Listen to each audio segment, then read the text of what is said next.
is the real future of AI replacement or actually radical inclusion? Wow, that's a good question actually. It has to be inclusive. I think the easiest way to put it across is that it has to work for us. And it has to work for a larger population, not the top 1% of the global population. So in countries facing human resource shortages, will ethical AI actually become like a silent co-worker? AI has to be a co-worker, whether silent or not. As again, why does responsible AI feel optional in some regions and impossible in some others? see, AI now, interestingly, we are all talking about the AI right now, which is information driven. It picks up information from the net and then gives it. It is about 85% accurate, maybe. Yeah. And that's not really learning. It is still to be governed by a professor, in my opinion, because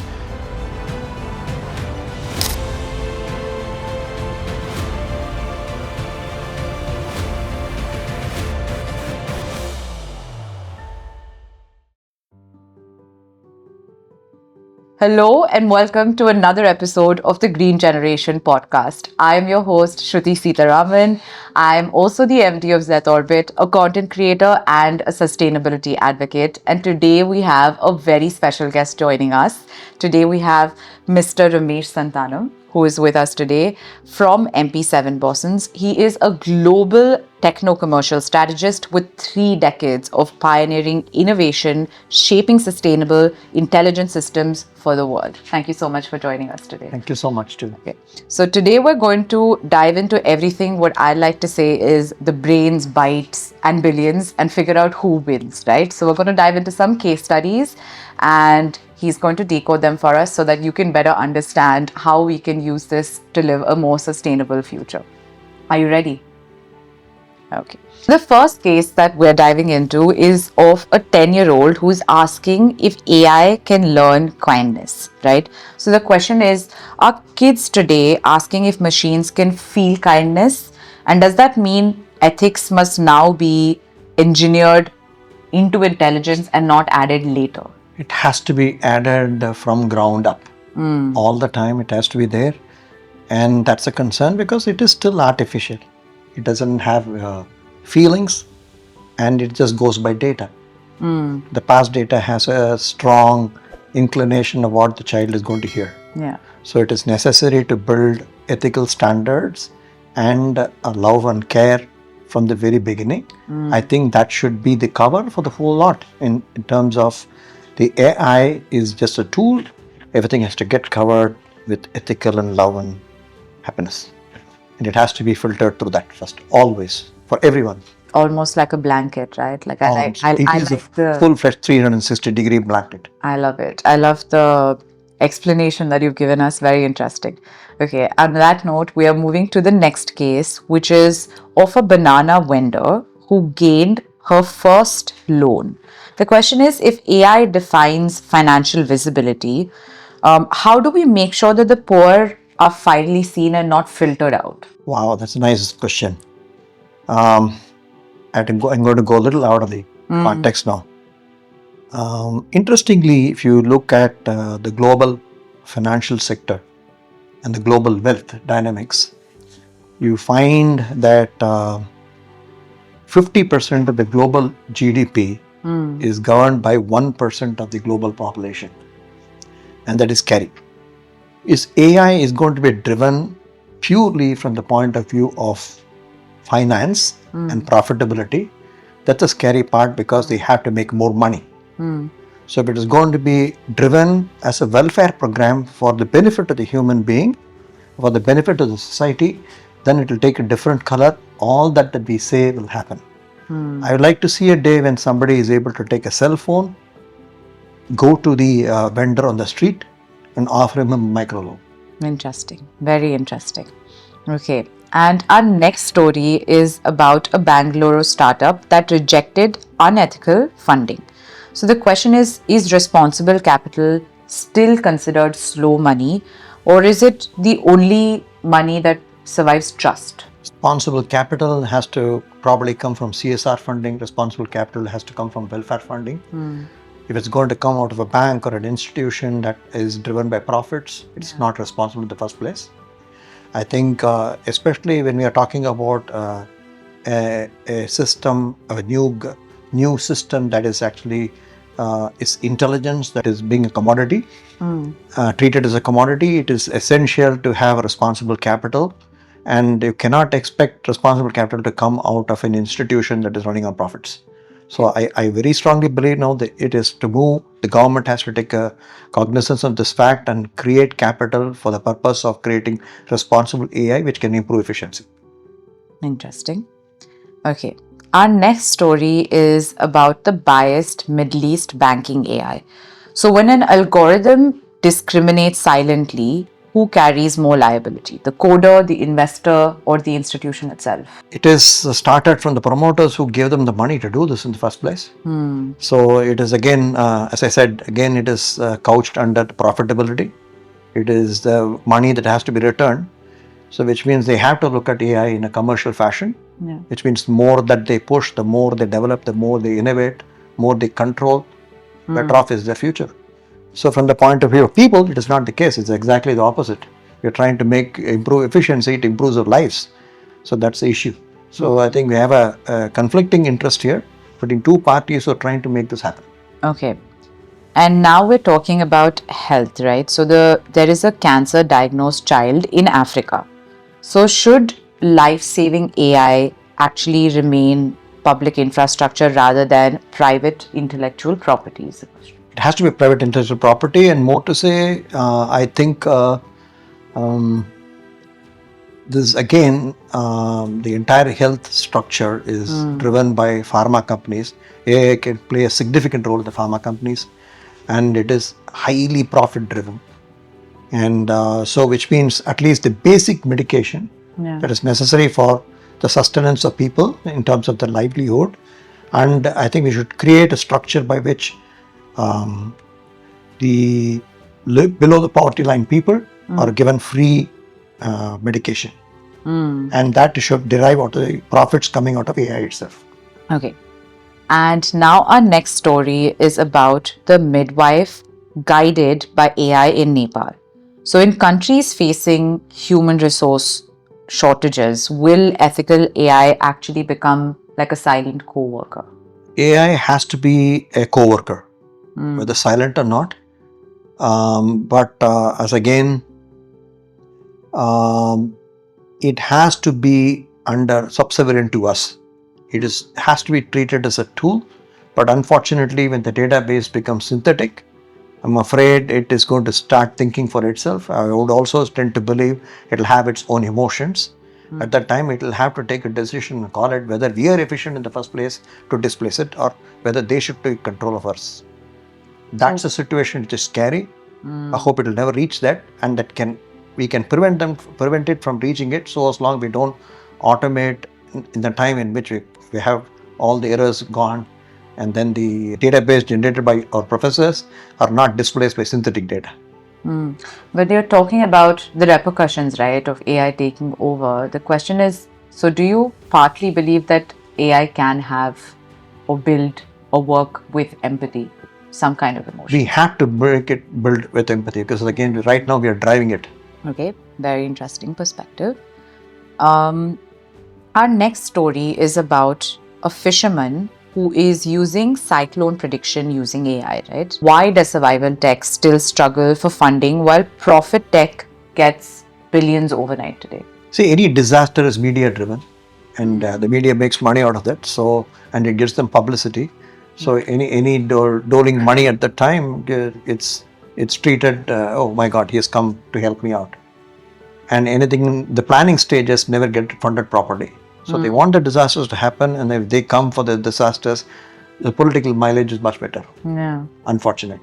So responsible. Sorry. No, that you don't have to be sorry at all. No, I think that with time and age, we're also largely talking about, media being responsible. And because I also run a media production company, I think it's very important that, we make it a point that we do responsible and ethical media in whatever way possible that we can, because nowadays media is becoming quite irresponsible about what they cover, why they cover, and it's just, what's the mileage you get out of it? Yeah, it's only a business deal. There's no emotions, and I think that's the scary part. Yeah.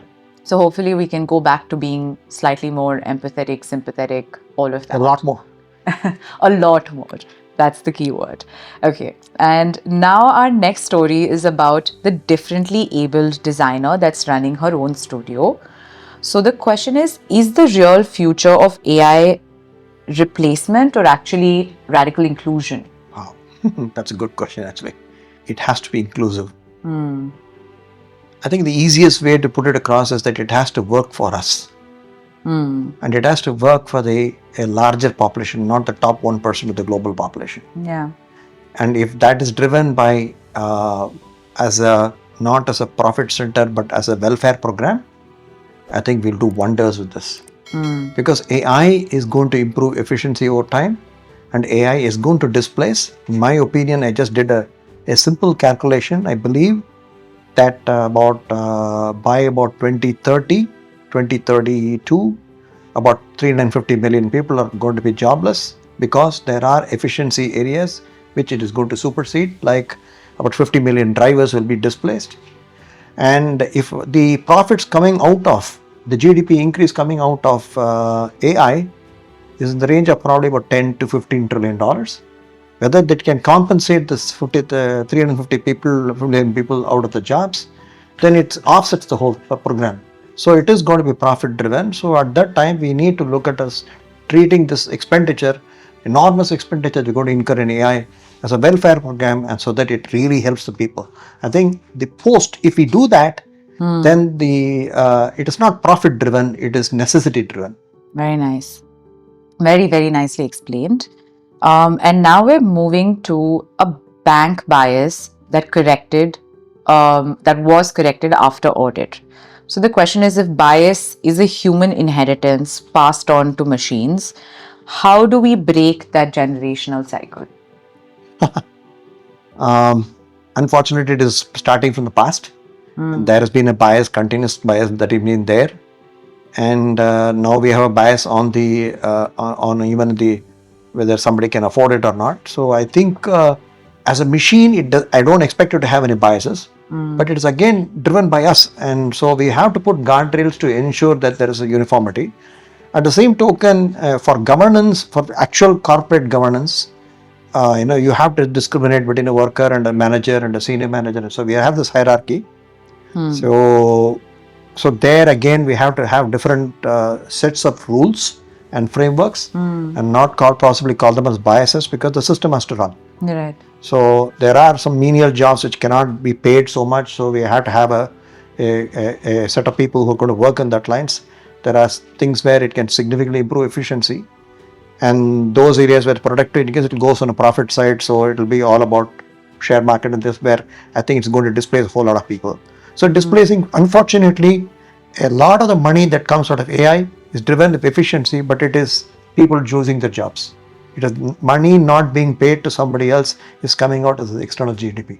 It's very sad it is. So technology should create jobs. So we have to look at other opportunities to create jobs. Yeah. And there are areas. So at least till the time we reach this evenness to some sort of a flat surface, I think the money, every improvement that comes out of AI, 50% of it should go to fund people. Very nice. As a welfare program, period. Very interesting. I think this is a very good idea, and a very good thought that we should definitely try to incorporate. We should try to explore this. Yeah, absolutely. Okay. And our next story is of a post-disaster AI for phishing zones. So the question is, why does emergency funding move faster after a tragedy rather than prevention funding before it actually happened? Unfortunately, we don't have much information about prevention, and we don't know what to prevent and how much to prevent, what's the resources required for it. But that's not the real true case. We can predict from the past history. But as I again told you before, it gives enormous publicity after the fact, and then you come to help it. Yeah. So they love to see disasters and then fund it after that. It's just media driven and politically driven. Sorry to say that. No, it's like you're absolutely right. I think we forget that being responsible in the way that we do our work or carry out work or try and help people is so much more important than doing it just for the recognition, just for the need, Correct. just for the Yeah. moment, right? And I think that's a little message that we should send out, that everyone should try and work with each other to truly help people Correct. Wonderful. to live on a better planet, to live in harmony, to live in communities, to help empower and help each other truly, and not just for the sake of that corporate social responsibility tag or that little tag that you get from, or the money that you make out of it. Correct. Absolutely. I mean, And that spot will, on. and that will lead us to a more sustainable sort of life that we can start imbibing, I think. Correct. So thank you for that lesson. Our next story is about a rural teacher that's accessing pan-India digital classrooms. So why does responsible AI feel optional in some regions and impossible in some others? See, AI now, interestingly, we are all talking about the AI right now, which is information driven. It picks up information from the net and then gives it. It is about 85% accurate, maybe. Yeah. And that's not really learning. It is still to be governed by a professor, in my opinion, because the professors have the method to understand what the other man can perceive and then actually tailor it to make sure that the student really understands and learns. Because learning is a little different from just giving out information. Correct. So that is something that we have to be seen. And for why not take it across the thing that I think in India you have too many dialects. I have been to a place called Paderu, and then there is that belt is about 6 lakh square kilometers, huge. There are so many tribal dialects, and nobody understands the tribal dialects. There's no way we can get this communication across to them in the format which we are thinking, because it doesn't know the dialect itself in the first place to learn and then bring it out. This is this time. But once the synthetic data takes into place, I don't know how the learning is going to be. Why would AI feel the necessity to teach somebody something which it is already perfected? It's very interesting. I don't know how this is going to span out, but it's something to think about it, because it's just we are just 5 years away from this disaster. That's a good food for thought. That why will AI actually spend time investing in something that they're already an expert in? It's a very good food for thought to think about. And that brings us to a bigger question: is that can AI actually heal without invading? Right. So the case study we're talking about here is a migrant worker grievance redressal through AI. So where should the moral firewall actually exist between surveillance and protection? Everywhere.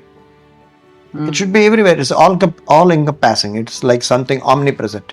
It has to be omnipresent, because you don't know how this is going to. Because AI it's not one form. It keeps changing its form. We don't know what form is going to come with, and how does we have to have a firewall for this period. It has to go. The input should be through a firewall. Exit should be through a firewall, and it always should be watched by a firewall. And firewall is the final decision authority. Fair. Firewall it is. Okay. And ethical firewall. Ethical firewall, more importantly. Okay. And now we are talking about a farmer who's doubling income with soil AI. So should AI literacy now be as basic as financial literacy for the Gen Z generation? In fact, I did a study on this. I'm going to deviate a little bit on this particular topic. So it was actually, I think your father was also there at the time. The interesting thing about especially the farmers is that they make something in India about 6,500 to 7,000 rupees a month. Yeah. And that's all they make. Okay. And then we're bringing in technologies through AI, which can actually, and digital agriculture and so on, which can increase the profitability or increase the output of the farmers in the farm, as well as increase their income, is what the claim is. And the first 3 years, they have to undergo a lot of testing programs to ensure that they can actually implement this program. So when everybody spoke, and then my contention was, why don't you take a portion of the profitability they're claiming you're going to make, and then give him a month-on-month stable salary. Give him 15,000 rupees. You said that you can make some 25,000 rupees he can make. So give him 15,000. Start with the 15,000. Start paying the farmers now. And then after that you make all the claims and do all the change. Then he will cooperate. So it didn't go well. People don't like change. People don't like suggestions. And I feel like we should try and be, slightly open-minded to incorporate as many new ideas. Like I said, empower each other, build communities, try and incorporate each other's ideas, because it might be new, it might be different, but I definitely think then that leads to better innovation with more support. And so now we're going to the next story, which is about global impact platforms versus exploitative platforms. So the question is ethical AI destined to scale slower, or can it also go wider? It has to. It is not. It's moving towards it, but I think a sovereign AI is trying to at least being recognized. And I think we should have our own, each one of us should have our own AI. It should serve our purpose. So rather than depending upon a global platform that will do it. So sovereign AI is a must. Sovereign AI, the fundamentals of the sovereign AI should also be based on the culture of each country and the culture and the family values of each family.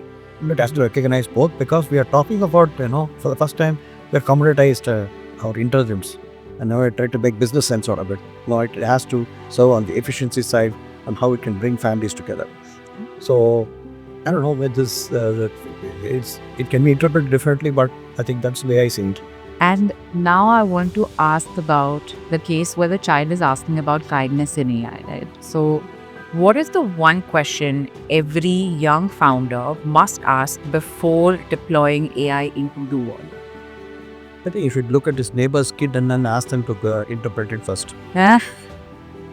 And if the kid likes it, then it says, I think it has crossed that boundary. I think you've so beautifully explained all of these case studies and given us so much of insight, so simply explained, which I hope the viewers have, enjoyed watching. And I think what we must realize is that AI will not destroy one world, but at the same time, it might not save another world, right? People will, we will, communities will, building responsibility around it will, building the security, the guardrails that we spoke about will. So hopefully that's what you got from this episode. And if you found this interesting, don't forget to like, share, and subscribe. Thank you so much for watching. We will see you in the next one. Thank you. Thank you.